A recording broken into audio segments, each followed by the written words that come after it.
မင်္ဂလာပါရှင်ဒီကနေ့မှာတော့2025ခုနှစ်မလအတွင်းမြန်မာနိုင်ငံတဝန်းမှာအကြမ်းဖက်စစ်အုပ်စုကကျူးလွန်ခဲ့တဲ့လူ့အခွင့်အရေးချိုးဖောက်မှုတွေကိုအစီရင်ခံတင်ပြပေးသွားမှာပဲဖြစ်ပါတယ်အကြမ်းဖက်စစ်အုပ်စုကကျူးလွန်ခဲ့တဲ့လူ့အခွင့်အရေးချိုးဖောက်မှုတွေနဲ့ပတ်သက်ပြီးမလအတွင်းမှာကောက်ယူရရှိခဲ့တဲ့မှတ်တမ်းတွေအရအတင်းအဓမ္မစေကိုင်းခံရတဲ့အမှုပေါင်း113မှုနဲ့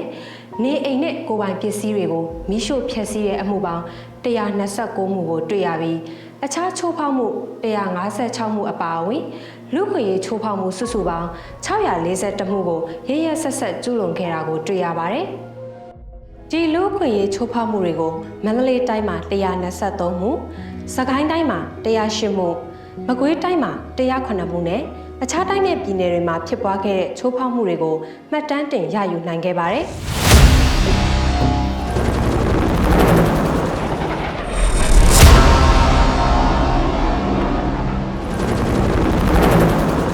အကြမ်းဖက်စစ်အုပ်စုဟာလေကြောင်းတိုက်ခိုက်မှုတွေကိုလည်းဆက်လက်ကျူးလွန်နေဆဲဖြစ်ပြီးတော့မလအတွင်းစကိုင်းတိုင်းမှာ53ကြိမ်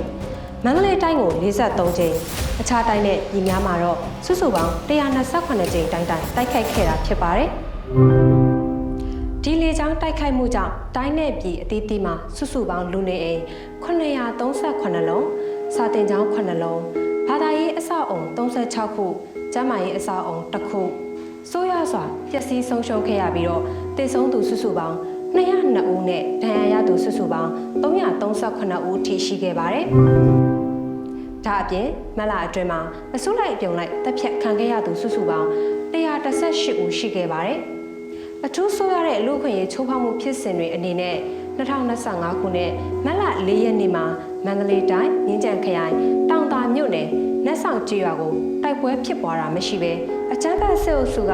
Jet Fighter တစ်စီးအသုံးပြုပြီးပေါင်900ဘုံနဲ့ဘုံကျဲတိုက်ခိုက်ခဲ့ပါတယ်။အဲ့ဒီတိုက်ခိုက်မှုကြောင့်အသက်မပြည့်သေးတဲ့ကလေးငယ်2ဦးကိုဝင်ဆောင်မိခင်နဲ့တက်ကြီးရွယ်ကို2ဦးအပါအဝင်ပြည်သူ6ဦးသေဆုံးခဲ့ရပြီး10ဦးပြင်းထန်ဒဏ်ရာရရှိကာနေအိမ်28လုံးမိလောင်ပျက်စီးခဲ့ရပါတယ်။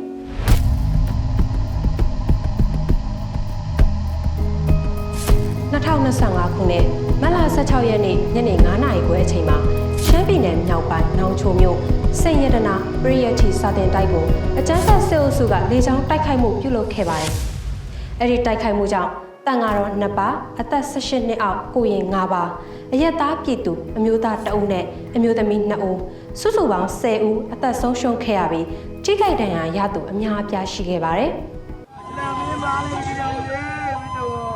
အဲ့ဒီတိုက်ခိုက်မှုမတိုင်ခင်2ရက်အလိုမတ်လ14ရက်နေ့ညနေပိုင်းကလည်းအကြမ်းဖက်စစ်အုပ်စုကနေမန္တလေးတိုင်းစင်ကူးမြို့နယ်လက်ပံလာကျေးရွာရဲ့ဈေးကိုလေကြောင်းအုံပြုတိုက်ခိုက်ခဲ့တာကြောင့်လေးလသားကလေးတငယ်2ဦးအပါအဝင်ကလေးတငယ်စုစုပေါင်း6ဦးနဲ့အရက်သားပြည်သူ22ဦးအသက်ဆုံးရှုံးခဲ့ရပါတယ်။ရွေကျဲရှိရှိတိုက်ခိုက်တာကိုမဟာဗျူဟာတရက်အနေနဲ့ကြဲကြဲပြန့်ပြန့်ကျင့်သုံးနေပြီးဒီလိုတိုက်ခိုက်မှုတွေကြောင့်ကလေးတငယ်တွေအပါအဝင်အရက်သားပြည်သူတွေရဲ့အသက်ဆုံးရှုံးမှုကိုဖြစ်ပေါ်စေခဲ့ပါတယ်။အကြမ်းဖက်စစ်အုပ်စုဟာ2021ခုနှစ်အာဏာသိမ်းရန်ကြိုးပမ်းစဉ်ကတည်းက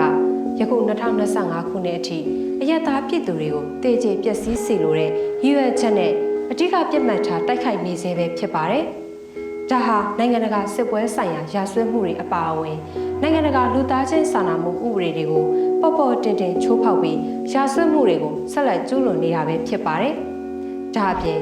အကြမ်းဖက်စစ်အုပ်စုဟာအများပြည်သူဆိုင်ရာနေရာများကိုတိုက်ခိုက်တာနဲ့ကလေးငယ်တွေအပေါ်ထိခိုက်သေးကျေစေတာတွေကလည်းနိုင်ငံတကာလူသားချင်းစာနာမှုဥပဒေ International Humanitarian Law ကတားမြစ်ထားတဲ့အချက်တွေကိုပြောင်ပြောင်တင်းတင်းကျူးလွန်နေရပဲဖြစ်ပါတယ်။ဒါအပြင်လက်နက်ကပြိပခများအတွင်းကလေးငယ်တွေကိုကာကွယ်ပေးရမယ့်အချက်တွေကိုကျူးလွန်ဖောက်ဖျက်ပြီးကလေးငယ်တွေအပေါ်ကြီးမားတဲ့ကျူးလွန်မှု6မျိုးမှာအပါအဝင်ဖြစ်တဲ့ကလေးငယ်များကိုထိခိုက်သေးကျေစေတာတပ်ဖြတ်တာစတဲ့အချက်ကိုထင်ထင်ရှားရှားကျူးလွန်နေတာပဲဖြစ်ပါတယ်။ဒါအပြင်ကလေးငယ်များအခွင့်အရေးဆိုင်ရာစာချုပ်ပါကလေးငယ်များရဲ့အသက်ရှင်ခွင့်ဖွံ့ဖြိုးတိုးတက်ခွင့်ပါဝင်ခွင့်နဲ့ကာကွယ်မှုရရှိပိုင်ခွင့်တွေကိုလည်းပြောင်ပြောင်တင်းတင်းကျူးလွန်ချိုးဖောက်နေရပဲဖြစ်ပါတယ်။ အကြမ်းဖက်ဆဲအုပ်စုကကျူးလွန်တဲ့လူ့ခွင့်ရေးချိုးဖောက်မှုဖြစ်စဉ်တွေမှတ်တမ်းတွေကိုလည်းလူ့ခွင့်ရေးဆိုင်ရာဝန်ကြီးဌာနကစနစ်တကျမှတ်တမ်းတင်ထားရှိတာတွေအပါအဝင်လိုအပ်တဲ့အပြစ်ပေးအရေးယူရေးဆိုင်ရာနဲ့တရားမျှတမှုဆိုင်ရာလှုပ်ထုံးလုပ်နည်းတွေအတွက်အသုံးချနိုင်မှုစနစ်တကျဆောင်ရွက်လျက်ရှိပါတယ်။ပြည်သူတရလုံးတန်းတူညီမျှမှုရရှိရေးငြိမ်းချမ်းရေးနဲ့တရားမျှတမှုရရှိရေးဆိုတဲ့ဥတီချက်တွေကိုခိုင်ခိုင်မာမာလက်ကင်ဆွဲပြီးအကြမ်းဖက်ဆဲအုပ်စုရဲ့ကျူးလွန်မှုတွေကိုအပြစ်ပေးအရေးယူနိုင်ရေးအစွမ်းကုန်တာဝန်ယူဆောင်ရွက်သွားပါမယ်။အားလုံးကိုကျေးဇူးတင်ပါတယ်ရှင်။